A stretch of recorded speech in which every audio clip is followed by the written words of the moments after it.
Rangsakni takoksong bukoksong norok tai tongo tabuk TMB News and Entertainment Channel.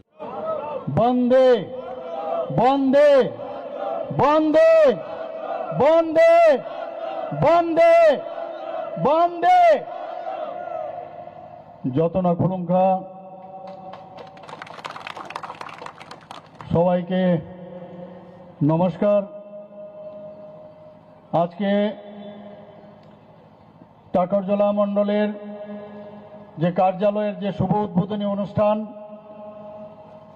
সেই শুভ উদ্বোধনী অনুষ্ঠানে আমাদের মাঝে উপস্থিত আছেন যিনি একটু আগে ওনার মূল্যবান বক্তব্য আপনাদের সামনে রেখেছেন, আমাদের রাজ্যসভার মাননীয় সদস্য তথা ত্রিপুরা প্রদেশ বিজেপির মাননীয় সভাপতি শ্রী রাজীব ভট্টাচার্য মহোদয়। আমাদের মাঝে উপস্থিত আছেন ত্রিপুরা সরকারের ট্রাইবেল ওয়েলফেয়ার ডিপার্টমেন্টের এবং অন্যান্য দপ্তরের মাননীয় মন্ত্রী শ্রী বিকাশ দেববর্মা মহোদয়। আমাদের পার্টির ত্রিপুরা প্রদেশের যিনি সাধারণ সম্পাদক ইউথ লিডার শ্রী মহোদয়। উপস্থিত ডিস্ট্রিক্টের যিনি সম্মানিত সভাপতি শ্রী বিপ্লব চক্রবর্তী মহোদয়। এখানে উপস্থিত এই টাকরজলা মণ্ডলের অত্যন্ত ডাইনামিক ইউথ লিডার টাকরজলা শ্রী নির্মল দেববর্মা মহোদয় এবং এখানে দলের সদস্যরা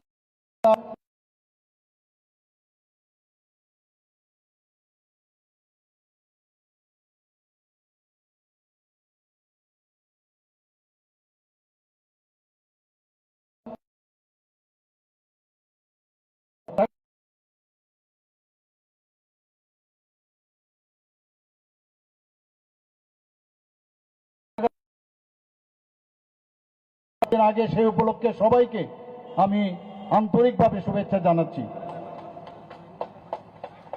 বন্ধুগণ, ভারতীয় জনতা পার্টি সব সময় আমাদের যারা পূর্বসূরীরা ছিল আত্মবলিদানের মাধ্যমে এই পার্টিকে আজকে দাঁড় করিয়েছে। ডক্টর শ্যামাপ্রসাদ মুখার্জি যখন ভারতীয় জনতা পার্টির যে পূর্বসূরী ছিল জনসংঘ, আপনারা জানেন এই ভারতের অখণ্ডতা রক্ষা করতে গিয়ে জম্মু এন্ড কাশ্মীরে উনার মৃত্যু সেখানে হয়েছে এবং কিভাবে মৃত্যু হয়েছে আপনারা সবাই জানেন। তদ্রূপ আমাদের যার দর্শন নিয়ে আমরা ভারতীয় জনতা পার্টি আমরা আগামী দিন এবং আমরা যেভাবে চলা উচিত সেভাবে আমরা চলছি। আমাদের পণ্ডিত দীনদয়ালজি আপনারা দেখেছেন মুঘল সরায়ে ওনার মৃতদেহ পড়েছিল।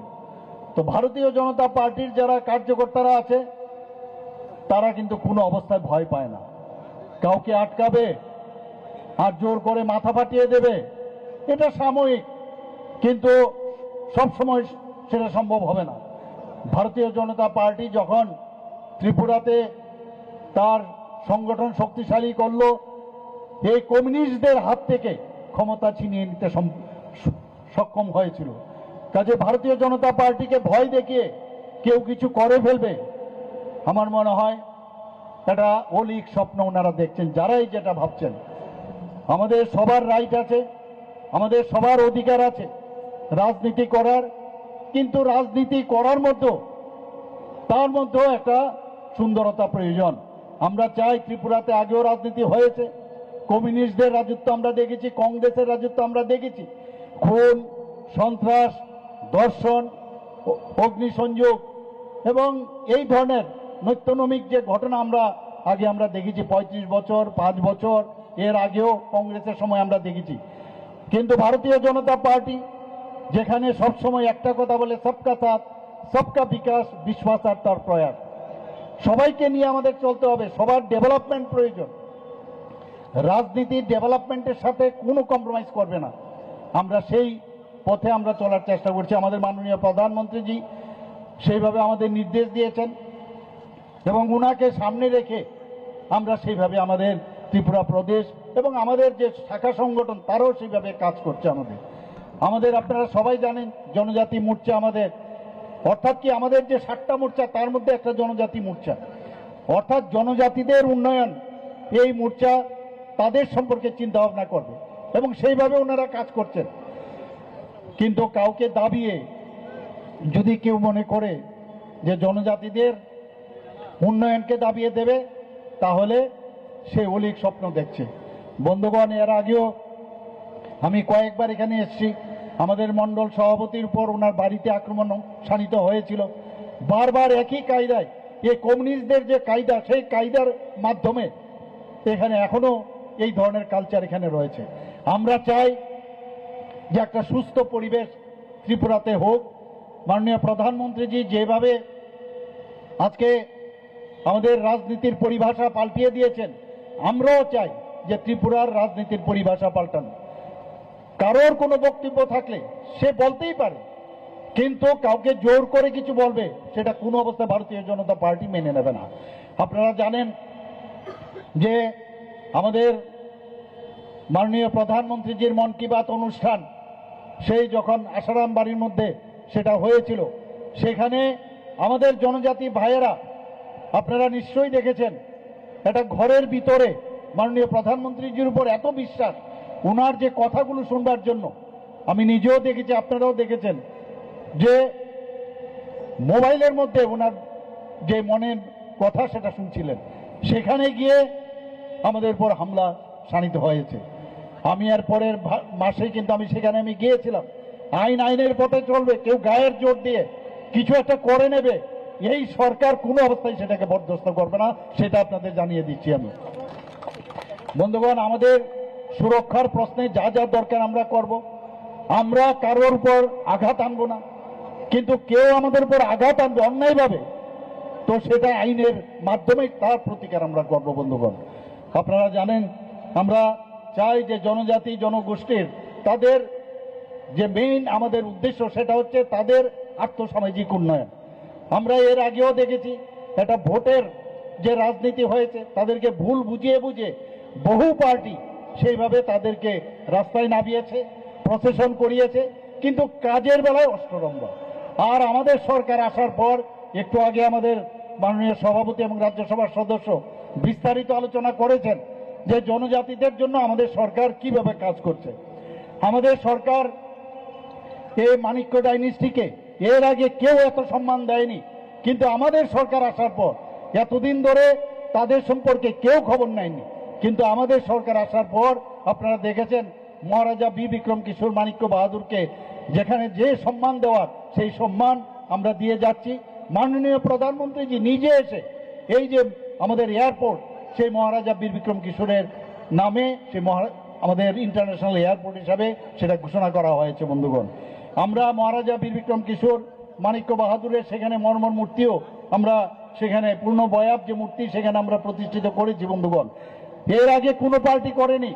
আজকে অনেকে অনেক কথা বলছে, কিন্তু আমাদের সরকার আসার পর আমরা যেভাবে মহারাজদের এবং তাদের যে অন্যান্য যারা পূর্বপুরুষরা আছে তাদেরকে সত্যিকারের অর্থে কিন্তু আমরা সম্মান দিচ্ছি।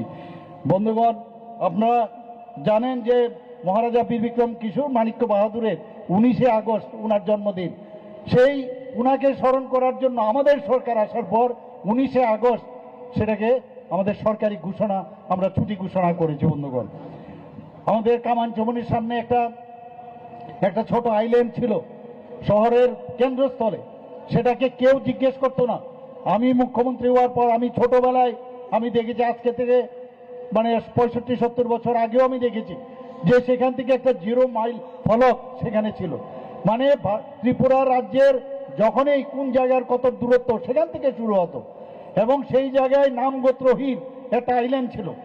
সেটাকে আমি এবং আমার মন্ত্রিসভার ডিসিশন ক্রমে আমরা মহারাজা বীর বিক্রম কিশোরের মূর্তি সেখানে প্রতিষ্ঠিত করি, এবং আজকে সেটা মহারাজা বীর বিক্রম কিশোরের নামে সেই যে আইল্যান্ডটা সেটা নামাঙ্কিত হয়েছে। বন্ধুগণ, আমাদের সরকার আসার পর আমি যখন মুখ্যমন্ত্রী হই, তখন যে এয়ারপোর্টের রাস্তা থেকে আসার মুখে যখন আগরতলা আমরা প্রবেশ করি, আমরা সবাই জানি এই রাজ পরিবারের আরেকজন সদস্য এস ডি বর্মনজি, যে এত বড় গীতকার, এত বড় সুরকার, এত বড় একজন ব্যক্তি, তার নামে একটা পূর্ণবয় মূর্তি আমরা শচীন দেববর্মনের মূর্তি আমরা সেখানে প্রতিষ্ঠিত করেছি।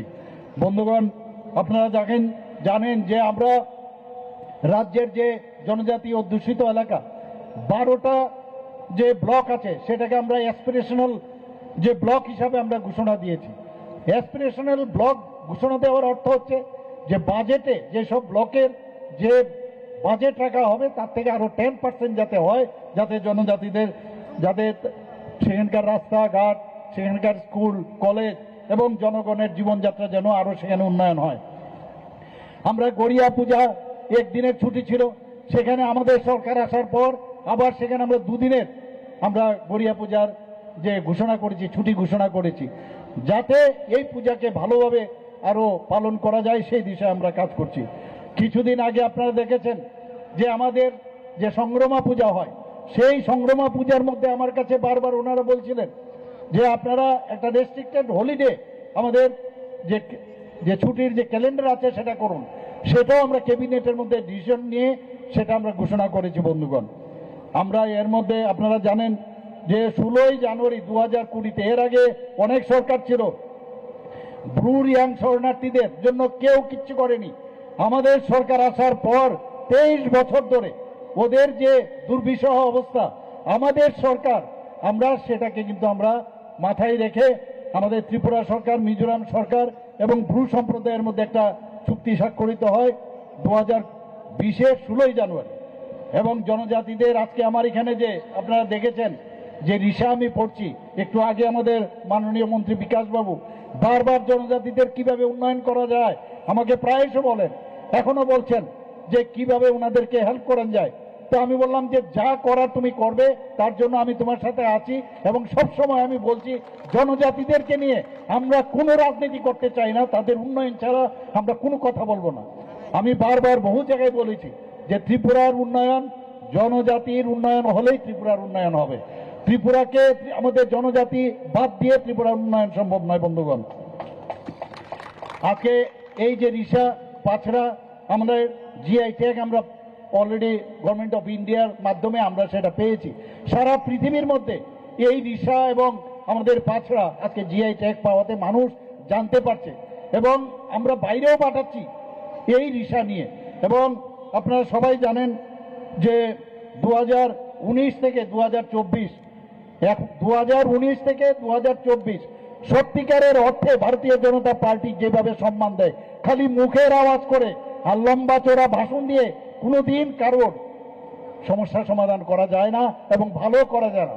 আমরা এই সরকার মাননীয় প্রধানমন্ত্রীজির নেতৃত্বে 2019 থেকে 2024 পর্যন্ত পর আমাদের জনজাতির যারা লিজেন্ড ব্যক্তি তাদেরকে পদ্মশ্রী উপাধি দিয়ে তাদেরকে সম্মান দেওয়া হয়েছে। বন্ধুগণ, আপনারা সবাই জানেন এটা একমাত্র সম্ভব ভারতীয় জনতা পার্টির পক্ষেই যে ত্রিপুরার থেকে রাজ পরিবারের এক সদস্য শ্রী জিষ্ণু দেববর্মা মহোদয়কে আজকে ত্রিপুরার মতো একটা ছোট রাজ্য থেকে ওনাকে তেলেঙ্গানার রাজ্যপাল বানানো হয়েছে। সেটা একমাত্র সম্ভব হয়েছে আমাদের মাননীয় প্রধানমন্ত্রীজি এবং ভারতীয় জনতা পার্টির যে চিন্তা ভাবনা, তার জন্য সেটা সম্ভব হয়েছে। আপনারা সবাই জানেন যে এতদিন ধরে আমাদের সরকার আসার পর আমরা যারা সমাজপতিরা আছেন তাদেরকে আমরা 2000 টাকা করে সাম্মানিক দিচ্ছিলাম। কিছুদিন আগে যখন আমি এই প্রপোজাল আমি রাখলাম আমাদের ক্যাবিনেটে যে 2000 কেন, ওনাদেরকে কেন 5000 করা হবে না, সেখানে আজকে জনজাতি যারা সমাজের জন্য কাজ করে, সেখানে অনেক জনজাতি আছে যারা সরকারি চাকরি করে, আবার অনেকে আছে পেনশন পাচ্ছে। তো এই ক্যাপিং ছিল, আমি বললাম যদি তারা জনজাতিদের উন্নয়নে সমাজের জন্য কাজ করে সেই ক্যাপিংও উঠিয়ে দিয়েছে দেওয়াতে এখন সেটা গিয়ে আজকে 19টি জনজাতি গোষ্ঠী আছে, তার মধ্যে দেখা গেছে আগে 10 জন পেত, এখন সেটাকে আমরা যখন জিজ্ঞেস করলাম প্রায় 13 থেকে 14 হবে। আমি বললাম কেন সেটা হবে, বললে সব জনজাতি গোষ্ঠীর মধ্যে যে সামাজিক যে ব্যবস্থাপনা, এই যে সমাজপতি, সেই সিস্টেম নেই। আমি বললাম কেউ তো হবে, সর্দার তো হবে, কেউ লিডার হবে, তো তাদের সবাইকে 5000 টাকা করে আমরা দেব, তার ঘোষণা আমরা করেছি। শুধু তাই নয় বন্ধুগণ, আমি যখন চিফ সেক্রেটারি মহোদয়কে ক্যাবিনেটে আমি জিজ্ঞেস করি যে আমাদের এখানে জনজাতির কতজন এনলিস্টেড আছে, এরকম সাব ট্রাইবস আছে অনেক, সেটা দেখা গেছে প্রায় 40+ আমাদের এখানে জনজাতি সাবট্রাইবস আছে। তা আমি বললাম সবাইকে, আমি ডিএমদেরকে বলেছি যে চিফ সেক্রেটারির মাধ্যমে আপনারা খবর নিন, তাদেরকে আমরা তাদের এই 5,000 টাকা করে সাম্মানিক আমরা দেব। আমরা বন্ধুগণ এর মধ্যে 2005-এ আপনারা জানেন সাব ডিভিশনাল লেভেলে এবং ডিস্ট্রিক্ট লেভেলে জনজাতিদের বিভিন্ন যে স্কিম আছে সেই স্কিমগুলো দেখার জন্য যে অফিসার ছিল সেটা উঠিয়ে দিয়েছিল বামফ্রন্ট। আমাদের এই কিছুদিন আগে আমরা ডিসিশন নিলাম যে না, আমরা আবার যে সাব ডিভিশনাল এবং ডিস্ট্রিক্ট লেভেলে যে এক একজন যে সাব ডিভিশনাল এবং ডিস্ট্রিক্ট লেভেলে টিসিএ সমকক্ষ অফিসার, শুধু তাদের কাজ হবে যে জনজাতিদের বিভিন্ন স্কিম সেটা 100% সেটা স্যাচুরেশন হচ্ছে কিনা সেই কাজটা করার জন্য আমি ওনাদেরকে নির্দেশ দিয়েছি এবং আমরা ডিসিশন আমরা দিয়েছি। বন্ধুগণ, আমাদের সরকার আসার পর আপনারা জানেন যে বড়মরা পাহাড়ের নাম হাতায় কতর আমরা রেখেছি। আমরা কিভাবে সম্মান দিতে হয় এই সম্মান কিন্তু আগে দেয়নি। তারপরও আমাদের বিরুদ্ধে নানা রকম চক্রান্ত চলছে বিভিন্ন জায়গায়। এই সরকারের যে বিভিন্ন ভালো কাজ হচ্ছে, বিভিন্ন চক্রান্ত হচ্ছে। আমার কাছে খবর আছে বহু জায়গার মধ্যে এখন নতুন আরেকজন কিছু কিছু মহিলাদের যে বিরোধী দলের কিছু লোক তাদেরকে এখন জুটিয়েছে নানাভাবে সোশ্যাল মিডিয়ার মধ্যে উল্টাপাল্টা বলা। শুধু তাই নয়, গত কালকে আমার কাছে খবর আছে কৃষি জমি আছে সেখানে নষ্ট করে দেওয়া, মাছ যাতে না হয় সেখানে সে জলের মধ্যে বীজ ঢেলে দেওয়া। এই ধরনের চক্রান্ত বিভিন্নভাবে আমাদের ত্রিপুরা রাজ্যে হচ্ছে। আমি নিশ্চিত বন্ধুগণ, আপনাদের মাধ্যমে আমি সমস্ত ত্রিপুরাবাসীকে আমি একটা কথাই বলবো, যেহেতু এই ধরনের কাজ হচ্ছে আমরা তো কোনো অবস্থায় তাদেরকে ছাড় আমরা দেব না। পাশাপাশি আমরা যে ঠিক পথে চলছি সেটাই তার প্রকৃত উদাহরণ। বন্ধুগণ, আমরা গন্ডাছড়া মহকুমার নাম গন্ডা তৈসা আমরা রেখেছি, আমরা 18 মোড়া পাহাড়ের নাম আমরা হাচুক বেরেম আমরা রেখেছি। আপনারা দেখেছেন আগে একটা সময় ছিল যে নর্থ ইস্টার্ন জোনের মধ্যে যেভাবে টেররিস্টরা যেভাবে মানে আনাগোনা করত, যে নর্থ ইস্টে বহু লোক বাইরের থেকে আসতেই ভয় পেত। ত্রিপুরাতেও আপনারা দেখেছেন গত 4ই সেপ্টেম্বর 2024-এ আমাদের যে কেন্দ্রীয় স্বরাষ্ট্রমন্ত্রী অমিত শাহজির উপস্থিতিতে সেখানে আমিও ছিলাম। সেখানে এনএলএফটি, এটিটিএফ এবং ত্রিপুরা সরকার, ভারত সরকার এর মধ্যে একটা সমঝোতা হয়। সেই সমঝোতার কারণে 24শে সেপ্টেম্বর 2024-এ এনএলএফটি এবং এটিটিএফ এর সমস্ত সদস্যগণ তারা কিন্তু অস্ত্র সমর্পণ করেন। এতে করে আজকে আমরা বলতে পারি যে ত্রিপুরা রাজ্যে যে অরাজকতা ছিল, যে টেররিস্টদের যে আনাগোনা ছিল, আমরা এখন বলতে পারি ত্রিপুরা এখন টেররিস্ট মুক্ত ত্রিপুরা। এবং সেটা একমাত্র সম্ভব হয়েছে আমাদের মাননীয় প্রধানমন্ত্রীজির জন্য এবং মাননীয় স্বরাষ্ট্রমন্ত্রী অমিত শাহজির জন্য। বন্ধুগণ, আপনারা এর মধ্যে দেখেছেন ব্লু রিয়াং শরণার্থীদের তাদের প্রপার যাতে তাদের রিহেবিলিটেশন হয়, প্রথমে 500 থেকে 600 কোটি টাকা বরাদ্দ হয়েছিল, এর মধ্যে প্রায় 800 কোটি টাকা বরাদ্দ হয়েছে। মাননীয় স্বরাষ্ট্রমন্ত্রী এসেছিলেন, সেখানে ক্যাম্পে উনি গিয়েছেন এবং আমরা 12টা জায়গায় আমি যখন মুখ্যমন্ত্রী হই সেখানে আমি যত তাড়াতাড়ি সম্ভব তারা যাতে প্রপারলি তারা সেখানে রিহেবিলিট করা যায় তার জন্য এই কাজটি করার পরে উনি এসেছেন দেখবার জন্য যে কি কি কাজ হচ্ছে। আমি নিজে দেখেছি যে জনজাতিদের জন্য উনার মধ্যে, আমাদের মাননীয় প্রধানমন্ত্রীজির মধ্যে যে ফিলিং, সেটা আমি অন্তপক্ষে বড় বড় নেতা আমি ভারতবর্ষে দেখেছি, তাদের মধ্যে কখনোই ছিল না। আজকে আমাদের রাজ্যের বিভিন্ন, যদিও আমার পূর্ববর্তী বক্তা বলেছেন যে 84টি বন্ধন বিকাশ কেন্দ্র আমাদের যাতে আমাদের জনজাতিদের আর্থিক উন্নয়ন হয় সেই কাজটা হচ্ছে। সেখানে ঝাড়ু হোক, আমলকি হোক, তেঁতুল হোক, গন্ধকি হোক, বিভিন্ন বনজ যে দ্রব্য আছে সেগুলো যাতে ভালো করে সেটা ভ্যালু এডিশন করে আরো বেশি দামে বিক্রি করা যায়, তার জন্য স্কিল ডেভেলপমেন্টের মাধ্যমে আমাদের ত্রিপুরা সরকার কাজ করছে। আমাদের ত্রিপুরা সরকার ট্রাইবাল ওয়েলফেয়ার ডিপার্টমেন্টের মাধ্যমে আমরা 2 বছরের মধ্যে একটা ওয়ার্ল্ড ব্যাংক থেকে আমরা প্রায় 1400 কোটি টাকা আমরা এই ওয়ার্ল্ড ব্যাংক থেকে আমরা নিয়েছি। বন্ধুগণ, তো এই যে আমরা কাজগুলো করছি এবং সেটা কিসের জন্য, সমস্ত জায়গায় অলরেডি কাজ শুরু হয়ে গেছে যাতে করে আমাদের যে বিভিন্ন শিক্ষা, যোগাযোগ এবং জীবনযাত্রার মান জনজাতিদের মধ্যে হয়, সুবিধা হয়, তার জন্য আমরা এই কাজটা করছি। আমাদের 1316টি যে পরিবার আছে তাদের আয় বৃদ্ধির সহায়তা এতে লাভ হচ্ছে। প্রায় 100টি মার্কেট যে স্টল এই ট্রেসপের মাধ্যমে সেটা তৈরি হয়েছে বন্ধুগণ। মুখ্যমন্ত্রী জনজাতি বিকাশ যন্ত্রণা এখন পর্যন্ত 9,326 জন যারা সুবিধাভোগী জনজাতিদের আছেন তাদেরকে 25,000 টাকা করে তাদের আর্থিক সহায়তা করা হয়েছে। তাতে করে 23,31,50,000 টাকা তার জন্য বরাদ্দ করা হয়েছে। শিক্ষাক্ষেত্রে যদি বলুন, তিনটি জায়গার মধ্যে অনেকে বলে আমাদের এখানে জনজাতির মেয়েরা বা ছেলেরা যায়, তাদের হোস্টেল নেই। আমাদের মোট 3টি ডিগ্রি কলেজে 3টে হোস্টেল, জনজাতি হোস্টেল করা হয়েছে। মহিলা কলেজে হয়েছে, আম্বেদকর কলেজে হয়েছে ফটিকরায়, এবং গন্ডাছড়াতে একটা কলেজে, সেখানেও এটা যাতে প্রপারলি থাকতে পারে ছেলেরা মেয়েরা, সেই হোস্টেলগুলো সেখানে করা হয়েছে। আমাদের জনজাতি যারা হোস্টেল আবাসিক ভাতা ছিল আগে 2018 সালে 55 টাকা, সেখান থেকে এবার আমরা আমাদের মাননীয় মন্ত্রীর মাধ্যমে সেখানে আমরা 80 টাকা করেছি। 460টি হোস্টেলে 34,000-এরও বেশি এতে করে জনজাতি তারা উপকৃত হয়েছেন। ষষ্ঠ থেকে অষ্টম শ্রেণী পর্যন্ত যারা ছাত্রছাত্রীরা আছেন তাদের প্রি ম্যাট্রিক স্কলারশিপ আমরা দিচ্ছি। সেখানে আগে প্রতি বছরে 400 টাকা থেকে বাড়িয়ে আমরা 1,000 টাকা করেছি। যারা উপযুক্ত, যারা যে ক্রাইটেরিয়া আছে সেই ক্রাইটেরিয়াতে যদি তারা প্রপারলি বিফিটিং হয়, তাদের জন্য বিনামূল্যে পাঠ্যপুস্তক দেওয়ার ব্যবস্থা আছে, মেধা পুরস্কার দেওয়া হচ্ছে, এবং তাদেরকে কোচিং দেওয়ার ব্যবস্থা আমাদের এই সরকার করেছে। 2024-25 সালে 1,60,000-এরও বেশি জনজাতিরা শিক্ষার্থীদের বৃত্তি, পাঠ্যপুস্তক এবং হোস্টেলের বৃত্তি সেগুলো উপকৃত হয়েছেন তারা। আমাদের যারা জনজাতি ভাই বোনেরা আছেন যাতে আরো উপর দিকে আরো পড়াশোনা করতে পারে, উচ্চশিক্ষায় যেতে পারে, তাদের জন্য এককালীন আমরা আর্থিক সহায়তা আমরা সেখানে আমরা করছি।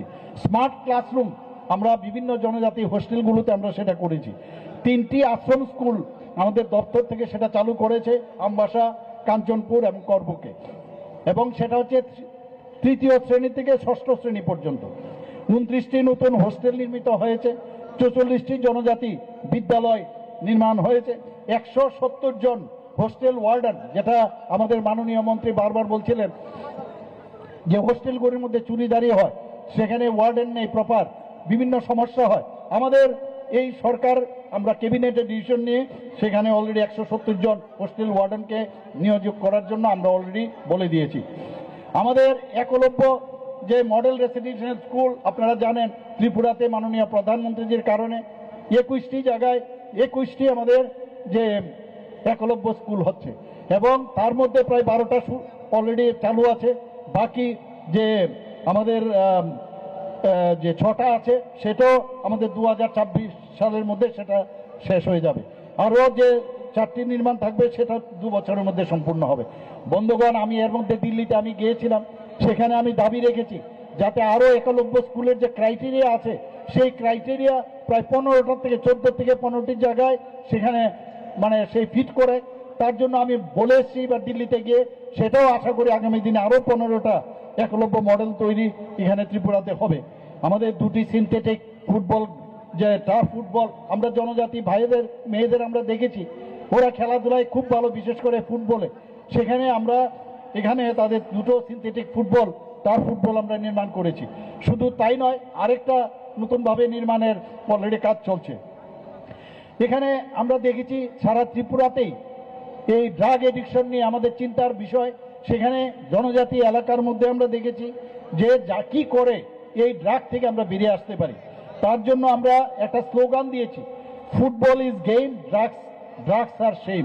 সেটাকে রাজ্য স্তরে যারা জনজাতি, যারা ছেলেরা আছেন, মেয়েরা আছেন, তাদের জন্য একটা আমরা প্রতিযোগিতা, এখানে ফুটবলের জন্য আমরা প্রতিযোগিতা আমরা রেখেছি। মুখ্যমন্ত্রী জনজাতি উন্নয়ন মিশনের অধীনে 50টি হোস্টেলে যাতে সৌর বিদ্যুৎ ও জল পরিশোধনের ব্যবস্থা হয়, তার জন্য 19 কোটি টাকা বরাদ্দ করা হয়েছে। 2023 সালের নভেম্বর মাসে আপনারা সবাই জানেন যে জনজাতি গৌরব দিবস, সেই মিশনটি চালু হয়। সেখানে শিক্ষা, স্বাস্থ্য, স্যানিটেশন, পানীয় জল ও জীবিকা যে ব্যবস্থা, তার ব্যবস্থা আমরা অলরেডি সেখানে শুরু হয়েছে। জুম চাষ সহায়তা প্রকল্পে 2,040 টাকা করে বীজ, শ্রম এবং চাষের জন্য সেটা দেওয়া হচ্ছে। 2024-25 সালে 4,189 পরিবার এতে উপকৃত হয়েছে। আমরা ধরতি আবা যে জনভাগিদারি অভিযান, সেটাও আমরা শুরু করেছি, মাননীয় প্রধানমন্ত্রীজি সেটার উপর অত্যন্ত গুরুত্ব দেন। তাতে করে আমরা প্রায় 4000-এর উপরে বিভিন্ন যেসব শিবির সেখানে আয়োজন রেখেছি এবং বিভিন্ন যে সুযোগ সুবিধা সেটা সম্ভব হয়েছে। আমাদের জনজাতি জনগোষ্ঠীর সার্বিক উন্নয়নের লক্ষ্যে মাননীয় প্রধানমন্ত্রী গত 2রা অক্টোবর 2024 ধরতি আবা জনজাতীয় গ্রাম উৎকর্ষ অভিযান নামে একটি নতুন প্রকল্প সূচনা করেন। এতে করে 52টি ব্লকের 392টি গ্রামে যারা বসবাস করেন জনজাতিরা, তাদের বিভিন্ন যে মৌলিক যে সমস্যাগুলো আছেন সেই সুবিধাগুলো ওনারা সেটা পাবেন। হোস্টেল নির্মাণ, জনজাতি বিপণন কেন্দ্র, ফরেস্ট রাইট অ্যাক্ট এবং ইমপ্লিমেন্টেশন সেল, এবং তার জন্য প্রায় 21 কোটি টাকার উপরে বরাদ্দ করা হয়েছে। আমরা মৎস্য চাষেই হোক, আমরা বিভিন্ন অঙ্গনওয়াড়ি কেন্দ্রই হোক, বিভিন্ন জায়গায় আমরা তাদের যাতে ডেভেলপমেন্ট হয় তার জন্য প্রায় 42 কোটি টাকার উপর আমরা স্যাংশন দিয়েছি। বন্ধুগণ, ধরতি আবা জনভাগিদারি অভিযান যে বাস্তবায়ন আমাদের ত্রিপুরা রাজ্য দেশের শ্রেষ্ঠ রাজ্য হিসাবে স্বীকৃতি লাভ করেছে বন্ধুগণ, এবং এর জন্য আমি মাননীয় আমাদের যে দপ্তরের যিনি মন্ত্রী তা ওনাকে আমি ধন্যবাদ দেব। শুধু তাই নয়, ধরতি আভা জনভাগিদারি অভিযান ও পিএম জনমন যেটা বাস্তবায়ন হয়েছে, ত্রিপুরা রাজ্য 3টি জাতীয় যে পুরস্কার লাভ করেছে।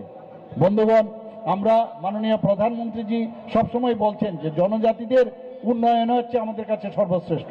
আপনারা একবার ভাবুন যে ভারতবর্ষের যিনি রাষ্ট্রপতি, একজন মানে এসটি সম্প্রদায়ের একজন মহিলাকে আজকে রাষ্ট্রপতি বানিয়েছেন আমাদের মাননীয় দ্রৌপদীজিকে। তো এই ধরনের যে আমাদের জনজাতিদের যে উন্নয়ন, তাদের সম্মান একমাত্র ভারতীয় জনতা পার্টি দেবেন। খালি ভাষণ দিয়ে নানাভাবে বিভ্রান্ত করে যে পার্টি এতদিন ধরে চলে এসছে, মানুষ এখন বুঝে গেছে যে এইসব পার্টির পিছনে দৌড়ে লাভ হবে না।